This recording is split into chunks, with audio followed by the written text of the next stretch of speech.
오늘 우리에게 주시는 하나님의 말씀은 여호수아 16장의 말씀입니다. 여호수아 16장 1절로 10절까지의 말씀을 함께 봉독하도록 하겠습니다. 요셉 자손이 제비 뽑은 것은 여리고 샘 동쪽 곧 여리고 곁 요단으로부터 광야로 들어가 여리고로부터 베델 산지로 올라가고 베델에서부터 루스로 나아가 아렉 족속의 경계를 지나 아다롯에 이르고 서쪽으로 내려가서 야블렛 족속의 경계와 아래 벳호론과 게셀까지 이르고 그 끝은 바다라. 요셉의 자손 므낫세와 에브라임이 그들의 기업을 받았더라. 에브라임 자손이 그들의 가족대로 받은 지역은 이러하니라. 그들의 기업의 경계는 동쪽으로 아다롯 아달에서 윗 벳호론에 이르고 또 서쪽으로 나아가 북쪽 믹므다에 이르고 동쪽으로 돌아 다낫 실로에 이르러 야노아 동쪽을 지나고 야노아에서부터 아다롯과 나아라로 내려가 여리고를 만나서 요단으로 나아가고 또 답보아에서부터 서쪽으로 지나서 가사 시내에 이르나니 그 끝은 바다라. 에브라임 자손의 지파가 그들의 가족대로 받은 기업이 이러하였고 그 외에 므낫세 자손의 기업 중에서 에브라임 자손을 위하여 구분한 모든 성읍과 그 마을들도 있었더라. 그들이 게셀에 거주하는 가나안 족속을 쫓아내지 아니하였으므로 가나안 족속이 오늘까지 에브라임 가운데 거주하며 노역하는 종이 되니라. 아멘. 할렐루야. 성도 여러분, 오늘은 여호수아의 31번째 시간으로 어제에 이어서 불완전한 승리 두 번째라는 제목으로 말씀을 함께 나누고자 합니다. 어제 우리는 유다 지파가 분배받은 땅에서 정복 전쟁의 마무리가 아름답지 못했다라는 것을 살펴보았습니다. 그런데 오늘 그와 비슷한 상황이 요셉의 아들 에브라임 지파에서 분배받은 기업에서 또 일어나고 있는 것을 볼 수 있는 것입니다. 유다 지파와 요셉 지파는 이스라엘 자손 중에서 가장 강력한 지파들이었습니다. 특히 요셉 지파는 그 두 아들이 각각 지파를 이루어 분깃을 받게 되었습니다. 야곱의 12아들 중에서 애굽 땅에서 총리가 되어 이스라엘을 구원하였던 요셉은 당시 야곱의 실질적인 장자의 노릇을 하고 있었습니다. 므낫세와 에브라임은 바로 그 요셉의 아들들입니다. 그리고 이제 그들은 약속의 땅 가나안으로 이주하여 오면서 각각 기업을 얻게 되는 큰 기쁨을 누리게 되는 것입니다. 여호수아 16장과 17장은 이렇게 요셉의 자손 므낫세와 에브라임이 가나안 땅에서 기업으로 받은 것에 대해 자세히 설명하고 있는 것입니다. 므낫세와 에브라임 지파가 기업으로 받은 땅은 다른 지파에 비교하여 보면 정말로 크고 넓은 땅이었습니다. 심지어 단 지파나 요셉의 동생이었던 베냐민 지파가 받은 땅과 비교해 보면 10배 이상의 넓은 땅을 받았던 것입니다. 그런데 이렇게 크고 넓은 땅을 기업으로 받았음에도 불구하고 그들은 그것을 온전히 차지하기 위해서 열심히 싸워 그 땅을 정복하는 데에 온 힘을 다하지 않았다는 것입니다. 그들은 현실과 타협하였고 결국 게셀 땅에 거주하는 가나안 사람들을 쫓아내지 아니하였던 것입니다. 여기서 중요한 것은 그들이 게셀 땅에 거주하는 가나안 주민을 쫓아내지 못한 것이 아니라 쫓아내지 않았다는 것입니다. 그들은 가나안 거민을 진멸할 생각을 하지 않았고 그들을 종을 삼아서 함께 사는 것을 선택했다는 것입니다. 여호수아 16장 10절에서는 이렇게 고백하고 있습니다. 그들이 게셀에 거주하는 가나안 족속을 쫓아내지 아니하였으므로 가나안 족속이 오늘까지 에브라임 가운데에 거주하며 노역하는 종이 되니라 라고 기록되어 있는 것을 볼 수 있습니다. 물론 정확히 이들이 왜 게셀에 거주하던 가나안 거주민과 함께 섞여 살기로 결정하였는지는 알 수 없습니다. 분명한 것은 게셀 땅의 거주민을 노역하는 종으로 사용하기 위해 함께 거주하기를 선택하였다는 것입니다. 그렇다면 이 게셀 땅은 어떤 곳이었을까요? 이 게셀이라는 땅은 애굽 왕 바로가 자기 딸과 정략 결혼하는 솔로몬에게 선물로 주어서 이스라엘의 소유가 된 땅이었습니다.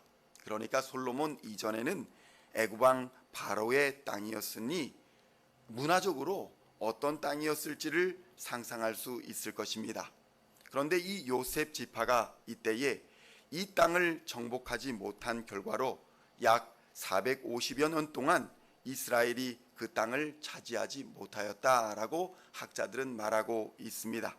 성도 여러분, 하나님으로부터 물질이나 경제적인 축복을 다른 사람들보다 더 많이 받는 사람들은 마땅히 다른 사람에게 하나님께 대한 순종의 모범을 보여야 하는 사명을 가지고 있다는 것을 깨달아야 할 것입니다.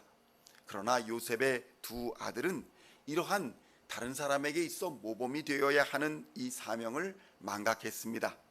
성도 여러분, 악한 자들이라도 현지 사정에 밝고 유능하면 지역에서 살고 적응하는데 여러모로 편리할 것 같으니까 끊어내지 못하고 동업자 관계를 유지하는 것, 그것은 하나님이 기뻐하시는 삶이 아니라는 것입니다. 그러나 많은 그리스도인들이 이렇게 에브라임과 같이 타협하는 삶을 선택하며 살아갑니다.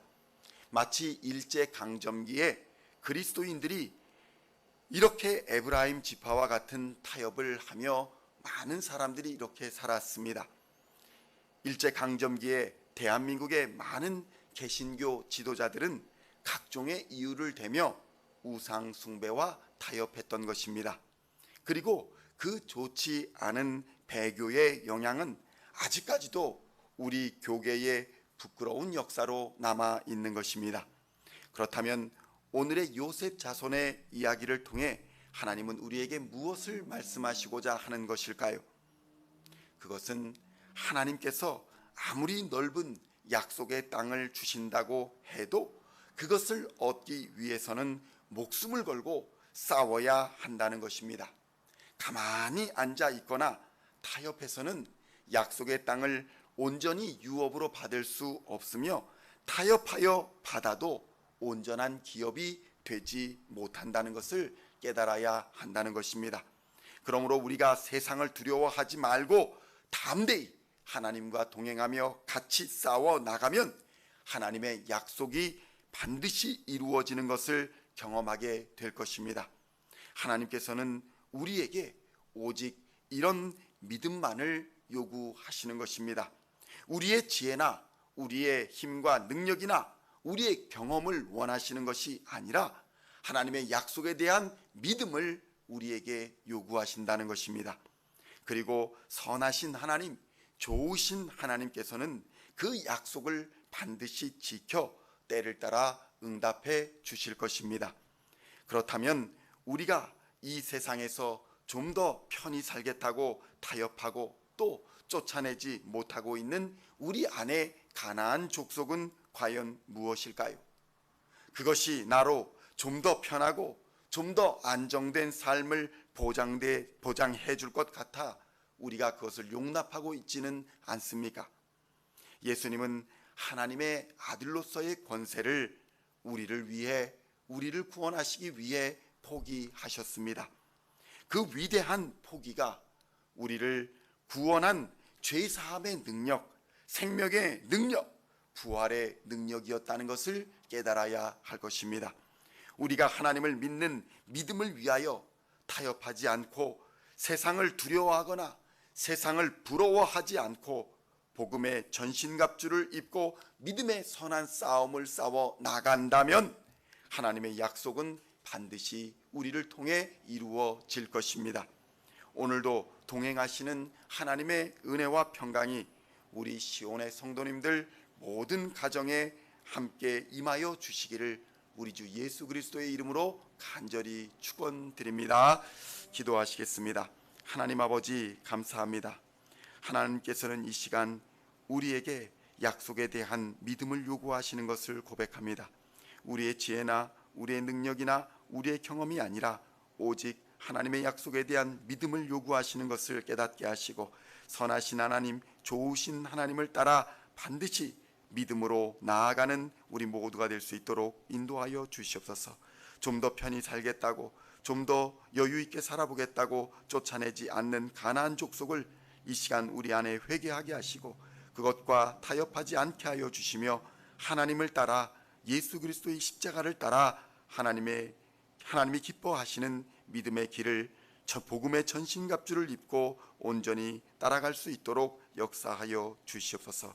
이 시간 함께 하시며 능력을 공급하여 주실 우리 주 예수 그리스도의 이름으로 간절히 기도하옵나이다.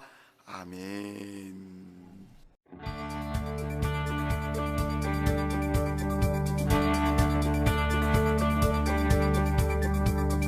Singing songs of Thy praise, we are coming to You, dancing before Your throne.